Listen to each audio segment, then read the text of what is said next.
Hey everyone, so today I'll be teaching you how to change your PTU fluid on the Ford Maverick with the all-wheel drive system.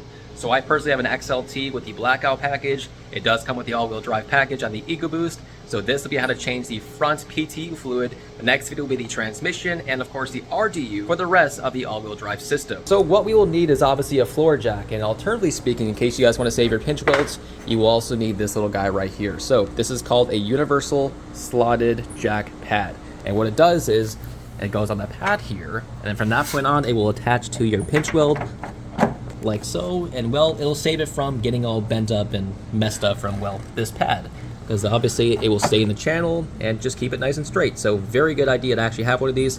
It's about like $10 or $15 on Amazon.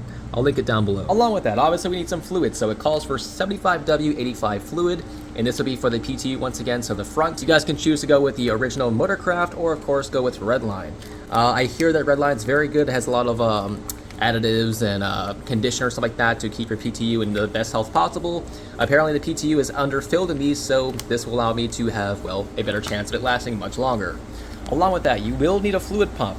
What's really cool about this guy right here, it's called Slippery Pete. This will actually attach to the bottle directly, and you guys can just simply pump it in.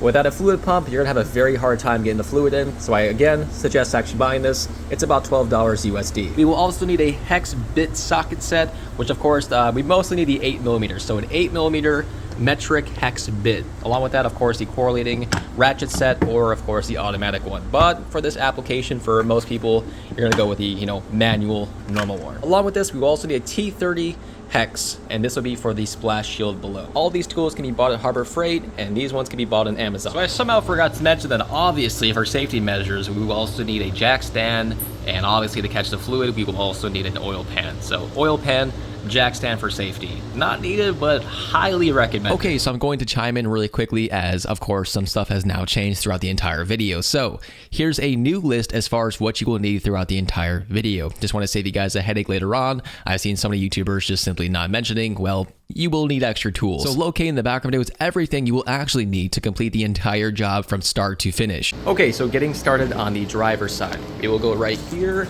and like so, we can definitely tell from underneath right here, we have, you can see it, an arrow right there. So this arrow right here is where we'll be putting this. Or in case you guys don't have that, just put the plate right on that arrow. So I'll try to showcase this for you guys. So like so, right on the arrow, perfect. So if you guys don't have that, it's probably not going to be a good time, because over time this will actually bend. So from that point on, just simply jack up the vehicle.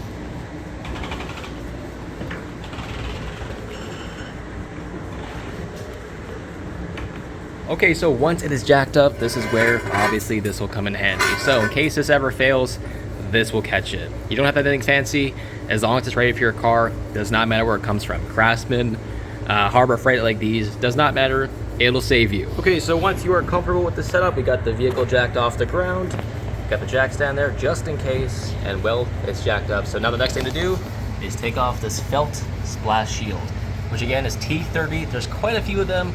I'll try my best to actually show them off. Okay, so starting from the front, it looks like this right here. See these?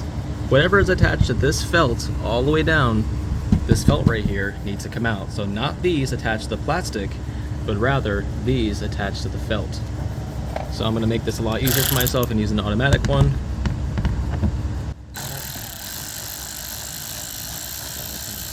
So in case you guys ever did your own oil change, exact same procedure. Take off this, the filter, and of course the drain is underneath here. So we'll just continue to go through here, anything on the felt. Okay, so once the cover is now off, we have access to the oil. Here's the filter. Right here would be your oil drain. And now we have the PTU drain right here in blue. And up here, it's gonna be hard to really see, but this right there is our fill area. So we have to take out the fill out first. Otherwise, in case this one does not want to come out, well, we have no way of draining it, only to fill it, which it will be useless. So first things first, we have to use an extension to get out the fill drain, which is going to be a little hard. Okay, so for the fill plug, we have to use a 8mm hex, which looks like this on top. Okay, 8mm. So we'll put this on our ratchets. Definitely want to do by hand, no electronics for this one. Okay, so change of plans. Instead of the driver's side, we're going to jack up the passenger side. I will leave that in the notes, but I'll show you why. So if you look up inside there, there's really nowhere to access it because, well, this like cross member is right there. So what we have to do is actually go through right here and then go through that hole.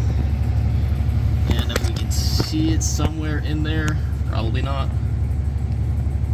Somewhere in there. But essentially, I'll just show you really quick. So what we'll need is about a 10-inch extension. So something like that attached to the manual ratchet. So some sort of extension. These are sold literally everywhere. Harbor Freight, Amazon, whatever else. It's a learning experience. I've never done this before, but we're trying. So we are going to fish it through here, up through here.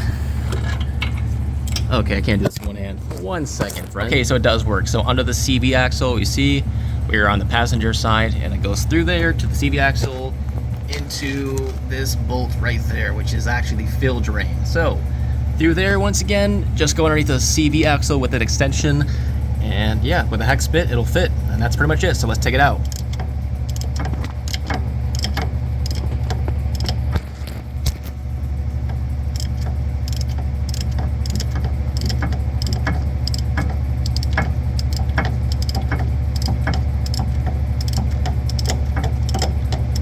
Okay, so once that is now broken loose, we can just do it by hand, I bet you. Yep. Okay, so let's get this out. And as you guys can see, it is indeed underfilled. So if it's filled to the correct, well, ratio of fluid, it should just flow out very slowly.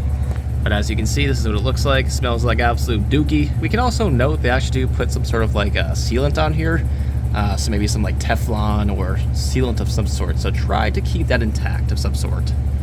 But yeah, as you guys can tell, completely dry. So very much underfilled the PTU. So now the next thing to do is to just simply drain it, and that's about it. Okay, so now that the fill plug is out of the way, once again it's up there, we can now actually go on to just simply draining it. And weirdly enough, it is just simply this size. I'm pretty sure this is a 1/2 inch. So regular ratchet, I think this is a 1/2 inch, or maybe even smaller than that, but tool guys will know. But yeah, it quite literally just goes in here without any sort of socket or anything like that. So as you can tell, you know, just the simple thing, just okay, might need 2 hands for this. Oh boy, that's tight. Alrighty, so once it is broken loose, we can just, well, same procedure. Let's just get rid of it. Now be careful, this might be very hot. Oops. Okay. And as you guys can definitely tell, there's just like no fluid in here. Like that is definitely not enough. Not even close to how much it should be in here. But it looks very clean. A lot of people keep saying that their fluid was underfilled, but also very dirty. But you guys can definitely tell that this looks decently clean. Not bad at all whatsoever. Again, on the ground, looks decently clean. But we'll take a closer look to this once it drains. Now, it is very much recommended to put the jack down so it's kind of level with the car, you know, just put it back on its wheels so that way it drains out completely. Otherwise, some fluid might be left in the back of the case. So let's do that. And we're just going to simply put it back on its wheels. Okay, so just like normal procedure, put the wheels back on the ground and just let it drain off for a little bit, you know, a couple minutes. But it won't take long as there's really no fluid. So let's take a look at the fluid. Alright, and yeah, we actually do have some metal shavings in there. As you guys can definitely tell, it looks a little murky-ish, kind of concerning. Not too bad though. As far as this, yeah, we definitely have some buildup on here as well. As you guys can definitely tell, that's metal and just, you know, break-in stuff. Thankfully, this is a magnet, so it'll catch all this stuff in here, but definitely clean up your drain plug before you put it back, obviously. Okay, so the drain plug is now clean. Just do a quick inspection. It's got a great seal on it as it's brand new. And we can also tell that, well, the magnet is now clean. All that black metal gunk and whatever else from the break-in fluid essentially is now gone. So next thing to do is once it's, you know, drained, you're satisfied, put the drain plug back in. Obviously, this has to stay out. This is the fill plug, and that is for, well, simply filling it back up. So let's do it.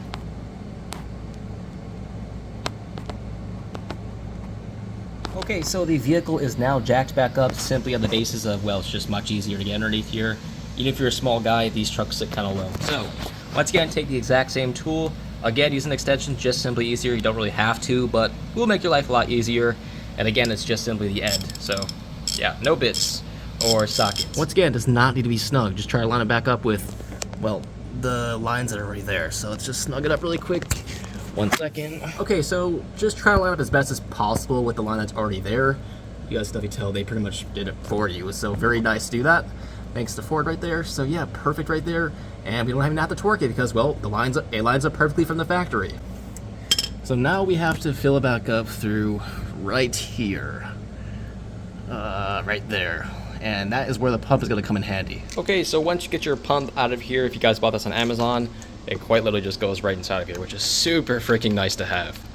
So that'll make your life a whole lot easier, I'll tell you that much. Okay, so I ran into a slight problem. So the oil I bought and the pump I bought do not fit. It's just slightly too big to actually screw down to, get proper suction. So I took an old Meguiar's thing, which is weirdly enough the perfect size, and I'm going to clean it out. I'm going to flush some of this fluid through here since we don't need the whole thing, and it'll work. So in case you guys have to do that, if you run into a problem like this where your bottle and your pump don't match up, try a cheap Meguiar's bottle. This is probably like $2. So there you go. Okay, so once you guys have the bottle attached to the hole up there, it truly is as simple as just pumping. Okay, so let's pump it, and then once you guys see fluid come out of that hole, you are now done. That's really that simple. Okay, that's probably not it quite yet. There's no way. Let's get that a little bit in there more. Okay, we gotta fill up the bottle already since it's a smaller bottle.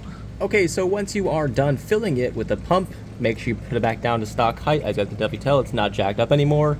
And just let it come to, a simple drip. And that will simply level it out because, well, that's the leveling plug. And right now the truck is leveled. So that fluid going to a drip will tell you that it is now leveled. So perfect. Once it is now getting pretty close to where it is right now, you guys can now put it back in. So simple as that, guys. Just simply put the plug back in and you are done. You have now changed your PTU fluid on the all-wheel drive system for the Ford Maverick EcoBoost. Okay, so the vehicle is now jacked up once again. My camera died, so sorry about that. No more flash, but the vehicle is now jacked up once again.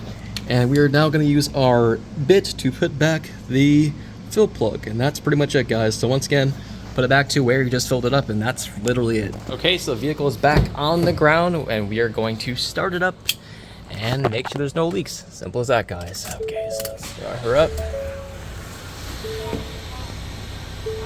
Check for leaks. Okay, so the job is now finished. Our next video will be the transmission and obviously the RDU in the back to complete the all-wheel drive system. I do apologize for some mess ups in the video. However, I'm still learning and I'm sure you guys are as well, which I thought would be a perfect opportunity to show you that essentially anybody can do this with little to no knowledge. So I hope you guys found it helpful, and in case you guys want to see the transmission video and obviously the RDU, make sure you guys subscribe today, and those videos will be up over the next 48 hours. So thanks for watching. I'll see you guys next video.